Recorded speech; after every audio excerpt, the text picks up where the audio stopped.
જય માળનાથ ગ્રુપ દ્વારા ચકલી દિવસ નિમિત્તે માળા અને કુંડાનું વિતરણ કરાયું। શહેરી વિસ્તારમાં આવેલ મોબાઈલ ટાવરના રેડિયેશનના કારણે ચકલીની વસવાટમાં ઘટ થઈ છે, જેના કારણે પક્ષી પ્રેમીઓ દ્વારા ચકલીને બચાવવા માટે 20 માર્ચને ચકલી દિવસ તરીકે મનાવી ઉજવણી કરવામાં આવે છે।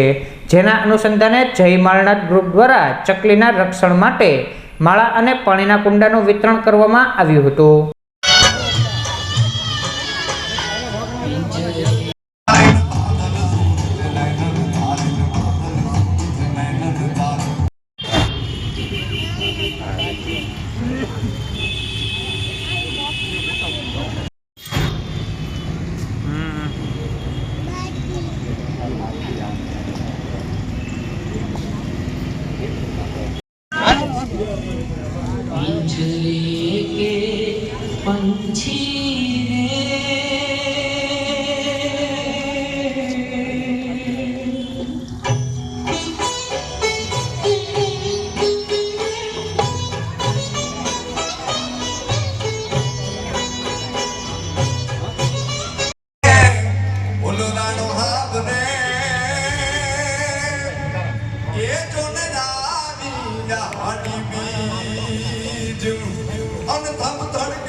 કી કરતી ચકલીઓ આપણને ખરેખર શહેરની અંદર આપણને જોવા ઓછી મળે છે। એનું કારણ છે કે અત્યારે મોટા મોટા ફ્લેટ બની ગયા, મોટા મોટા ટેનામેન્ટ બની ગયા, એટલે ચકલી માળા કરી નથી શકતી। એટલે કે જૂના જમાનામાં, આપણા જૂના જમાનામાં જે નળિયા હતા, આપણા ઘરમાં બધે કંઈક માળા કરતા, આપણે જમવા બેઠા હોય તો આપણે થાળીમાંથી ખાતી હતી। અત્યારે એવું જોવા, એટલે આપણે જીવદયા પ્રેમી બધા આગળ આવ્યા છે। અત્યારે જ્યાં જોવો ના જો કે માટીના લગાડે છે, કરે છે, પછી લાકડાના લગાડે છે।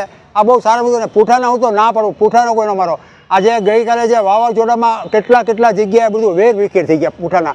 એટલે આપણા માધ્યમ કહેવા માગું, આજે અમારે 20 ચકલી નિમિત્તે માળનાથ ગ્રુપ ને દાતા સહયોગથી આજે પાણીના કુંડા વિતરણ કરવાના છે। આ નિમિત્તે બીજું કહેવા માગું છું કે આપણે દરરોજ એટલું યાદ રાખજો, એને ચણ માટે કાંગ છે, ચોખા છે ને બાજરો ખાસ નાખજો। એનું કારણ છે કે અત્યારે બધા તળેલું નાખે, તળેલું તો પક્ષીનું આયુષ પણ ઘટે છે। એટલે જેટલું બને એટલું આપણા ઘર આજુબાજુ પાણીના કુંડા મેકો, પછી આપણે ચકલી માટેના ખારા ખોરાક છે એ ખાસ મેકો, કાંગ, ચોખા, બાજરો। અને આ નિમિત્તે કહેવા માગું છું, આપણા ઘણા અમારા મિત્રો છે ને ખરેખર અમને કોઈ પક્ષી બીમાર પડી ગયા એટલે અમે રાજુભાઈ પાસે લઈ જઈએ, રાજુભાઈની સારવાર કરે છે। એટલે આ કહેવું, રાજુભાઈને હું ધન્ય કરું છું।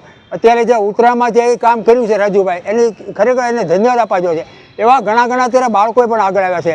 અત્યારે જે ઉત્તરાયણમાં જે અમે દોરી ટીંગાથી એકઠા કરી એ બધો નાશ પણ કર્યો છે, 66 કિલો।